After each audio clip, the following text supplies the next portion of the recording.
প্রিয় দর্শক বন্ধুদের নমস্কার। আমি পবিত্র দাস টেকনিক্যাল এক্সপার্ট।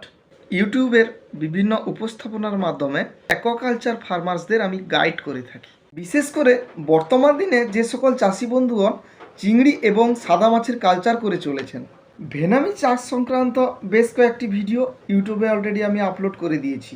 আশা করি আপনারা অবগত হয়েছেন ভেনামি চাষ সংক্রান্ত সমস্ত বিষয় নিয়ে, পন্ড প্রিপারেশন, স্টকিং এবং চিংড়ির কালচার রিলেটেড অন্যান্য সমস্যা নিয়ে।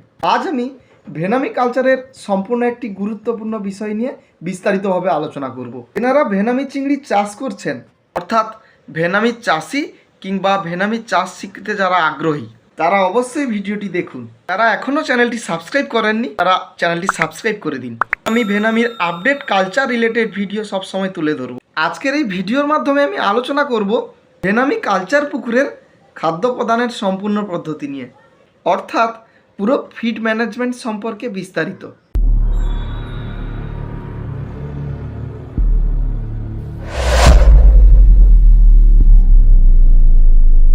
সকল বন্ধুদের আমি বলেই রাখি, ভেনামি পুকুরের খাদ্য প্রদান পদ্ধতি খুবই গুরুত্বপূর্ণ এই চাষের ক্ষেত্রে। বিশেষ করে যে সকল চাষি বন্ধুগণ কালচার সম্পর্কে জানেন, ফিড ম্যানেজমেন্ট ঠিকঠাক না করলে কালচারের 60% অ্যাবাভ আমরা লসের মুখোমুখি হতে পারি। আমি বহু ফার্মে প্র্যাকটিক্যাল নলেজ গেইন করেছি এই ফিড ম্যানেজমেন্ট সম্পর্কে। আমি আমার ব্যক্তিগত ফিড ম্যানেজমেন্ট নলেজ সম্পর্কে আপনাদের সাথে বিস্তারিতভাবে আলোচনা করব এই ভিডিওর মাধ্যমে। ইমিউনিটি পাওয়ার বাড়ানো থেকে শুরু করে মাছকে সুস্থ রাখার জন্য আমাদের ফিড ম্যানেজমেন্ট করাটা ভীষণ জরুরি। ফিড ম্যানেজমেন্ট সম্পর্কে যিনাদের প্র্যাকটিক্যাল নলেজ রয়েছে, ওনারা অতি সহজেই কালচারটি করতে পারবেন। আর যিনারা থিওরিক্যাল নলেজ গেইন করেছেন, ওনাদের জন্য বলবো আপনাদের প্র্যাকটিক্যাল নলেজ থাকাটা ভীষণ জরুরি। আসুন বন্ধুরা, এবার আমরা ফিড ম্যানেজমেন্ট সম্পর্কে বিস্তারিতভাবে জেনে নিই। আজ আমি আলোচনা করব 50% ডেনসিটি হিসাবে 1 লাখ সিডের জন্য পর্যাপ্ত খাদ্য প্রদান পদ্ধতি নিয়ে। আমরা সিড স্টকিং করব, তার পরের দিন অর্থাৎ ডিওসি 1 থেকে 2 কেজি করে ফিড দেওয়া শুরু করব। সেটা 0 বা 1 নম্বর ফিড কোড হতে পারে। মাছের বয়স সংখ্যা 2 দিন থেকে পরের 8-9 দিন পর্যন্ত 200 থেকে 250 গ্রাম করে ফিড বাড়াতে থাকবো প্রত্যেক দিন হিসাবে। ডিওসি 10 থেকে ডিওসি 16 পর্যন্ত পার লাখ সিডের উপরে আমরা 300 থেকে 350 গ্রাম ফিড ইনক্রিজ করব। এটা প্রত্যেক দিনের টোটাল ফিডিং হিসাবে বাড়তে থাকবে। ডিওসি 17 থেকে 26 পার লাখ সিডের জন্য 450 থেকে 500 গ্রাম পার ডে ফিড ইনক্রিজ করব। ডিওসি 27 থেকে 32 দিন পর্যন্ত পার ডে 600 থেকে 650 গ্রাম ফিড ইনক্রিজ করব। তারপরে আমরা চেক ট্রের উপর ডিপেন্ড করে ফিডিং করব। যেহেতু চেক ট্রে ফেলার সঙ্গে সঙ্গে চেক ট্রে ফিনিশ করতে নাও পারে, তার জন্য আমরা কিছুদিন আগে থেকেই চেক ট্রে ফিডিং করা অভ্যাস শুরু করব। চারার বয়স 25 দিন হলেই আমরা কালচার পুকুরে চেক ট্রে নামাবো। শুরুর সময় খুবই অল্প পরিমাণ ফিড দিয়েই চেক ট্রেতে শুরু করব। প্রথম অবস্থাতে কেজি প্রতি 2 গ্রাম হিসাবে ফিডিং চালু করব চেক ট্রের জন্য। তবে চেক ট্রে দেওয়ার সময় আমাদের একটি বিশেষ গুরুত্বপূর্ণ কথা মাথায় রাখতে হবে, সেটা হচ্ছে পুকুরের পুরো ফিডিং সম্পূর্ণ শেষ করার পরেই আমরা চেক ট্রেতে খাদ্য প্রদান করব। কারণ হিসাবে বলেই রাখি, যদি পুকুরে খাদ্য প্রদানের পূর্বে চেক ট্রেতে খাদ্য দিয়ে দেওয়া হয়, তাহলে উক্ত খাদ্যটি চারাগুলো প্রথমে এসেই খেয়ে যাবে। তাই আমাদের মনেই হতে পারে কালচার পুকুরে পর্যাপ্ত পরিমাণে খাদ্য প্রদান করা হচ্ছে না। তার জন্য আমরা খাদ্য প্রদানের পরিমাণটা বাড়াতে থাকব। আমরা খুব ভালো করেই জানি কালচার পুকুরে ওভারফিডিং হয়ে থাকলে পুকুরটি নানাবিধ সমস্যায় ভুগতে থাকবে। তাই কখনোই কালচার পুকুরে খাদ্য প্রদান সম্পন্ন হওয়ার পূর্বে চেক ট্রেতে খাদ্য প্রদান করবেন না। বন্ধুগণ, আমি আগেই বলে দিয়েছি, শুরুর সময় চেক ট্রেতে কেজি প্রতি 2 গ্রাম করে ফিড প্রদান করা হবে। এই 2 গ্রাম করে ফিড দেওয়াটা 30 থেকে 40 দিন পর্যন্ত আমরা অ্যাপ্লাই করব। এর পরবর্তী 40 থেকে 50 দিন পর্যন্ত 4 থেকে 5 গ্রাম করে প্রতি কেজি ফিড হিসাবে চেক ট্রে খাদ্য প্রদান করব। আমি বহু ফার্মে গিয়ে দেখেছি অনেকে চেক ট্রেতে ফিডের পরিমাণটা অল্প করেই দেন। আমার ব্যক্তিগত মতামত হিসাবে আমি বলি, চেক ট্রেতে খাদ্য অল্প পরিমাণ দেওয়ার কোনো দরকার নেই। আমরা খুব ভালো করেই জানি 40 থেকে 50 দিন পর্যন্ত মাছ 5 থেকে 7 গ্রাম, কখনো কখনো লো ডেনসিটি থাকলে 10 গ্রাম পর্যন্ত হয়ে যায়। এবার আসা যাক 50 থেকে 60 দিন চারার বয়সে। প্রতি কেজি ফিডে 8 গ্রাম করে চেক ট্রেতে খাদ্য প্রদান করব। ফ্রেন্ডস, আমরা খুব ভালো করেই জানি চারার বয়স যখন এভারেজ 60 দিন হয় তখন ভেনামি চিংড়ি এভারেজ 12 থেকে 13 গ্রাম পর্যন্ত ওজনের হয়ে থাকে। বিশেষ ক্ষেত্রে যদি স্টকিং ডেনসিটির পরিমাণটা একটু কম হয় সেক্ষেত্রে 14 গ্রাম পর্যন্তও হতে পারে। এবার আসবো 60 দিনের পরবর্তী হারভেস্টিং পর্যন্ত। আমাদের সব সময় এই চিংড়ি চাষের ক্ষেত্রে একটা জিনিস খুব ভালো করে মাথায় রেখে দিতে হবে। চিংড়ির ওজন যখন 15 গ্রাম ক্রস করে যাবে, ওই 15 গ্রামের পর থেকে 30 গ্রাম পর্যন্ত প্রতি কেজি ফিডে আমরা চেক ট্রেতে 10 গ্রাম হিসাবে খাদ্য প্রদান করব। চেক ট্রেতে খাদ্য প্রদানের সময় একটি বিশেষ গুরুত্বপূর্ণ ব্যাপার হলো ট্রে দেবার শুরুর দিন থেকে শেষ দিন পর্যন্ত কালচার পুকুরের খাদ্য প্রদান প্রক্রিয়া সম্পূর্ণ হলেই তবে আমরা চেক ট্রেতে ফিডিং করব।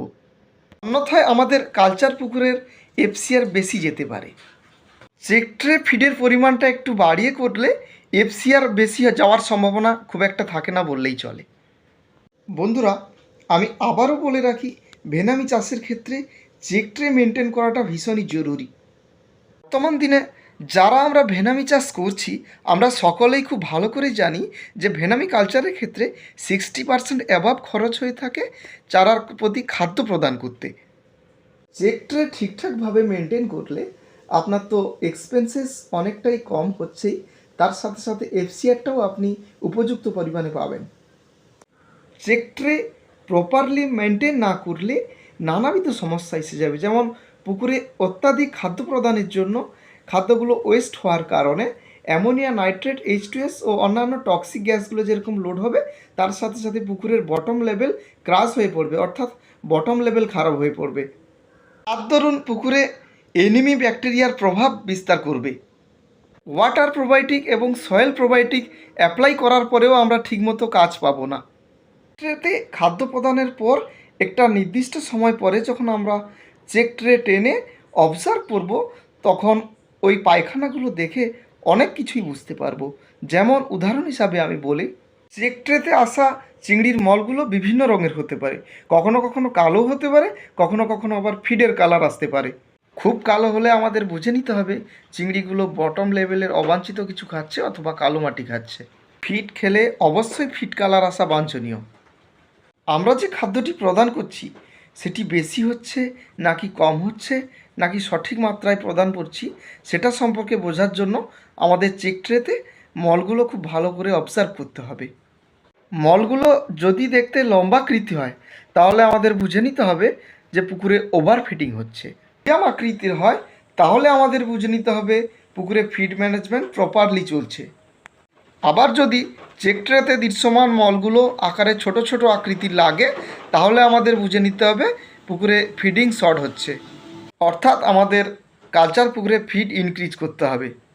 এবার আমাদের মধ্যে প্রশ্ন আসতেই পারে যে আমাদের কালচার পুকুরের চেক ট্রেতে দৃশ্যমান মলগুলো মিডিয়াম আকৃতির আছে, সুতরাং পুকুরে ফিডিং প্রপারলি চলছে, তো সেক্ষেত্রে আমরা ফিড বাড়াবো কীভাবে?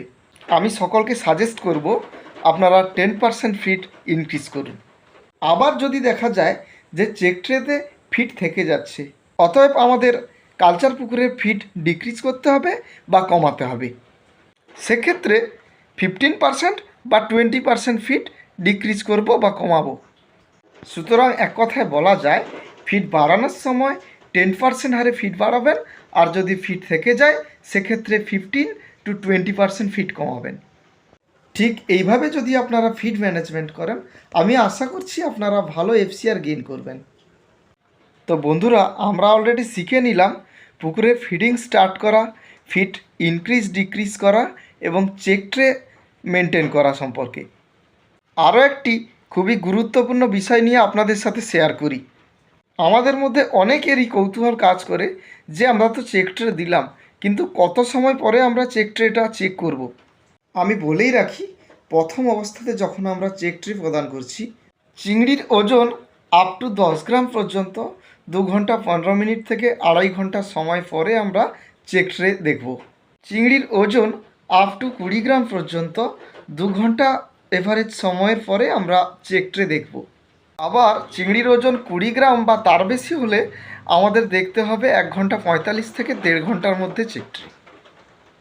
এবার আলোচনা করা যাক ফিড কোড নির্ণয় সম্পর্কে বিশদে। চিংড়ির ডিওসি 1 থেকে 6 পর্যন্ত 0 কোড বা 1 কোডের ফিড অ্যাপ্লাই করবেন এবং ডিওসি 7 থেকে 10 পর্যন্ত নম্বর এবং 2 নম্বর বা 1 নম্বর এবং পরের যে কোডটি রয়েছে সেটা মিশ্রিতভাবে ইউজ করবেন। ডিওসি 11 টু ডিওসি 18 সম্পূর্ণরূপে 2 নম্বর কোড ব্যবহার করবেন।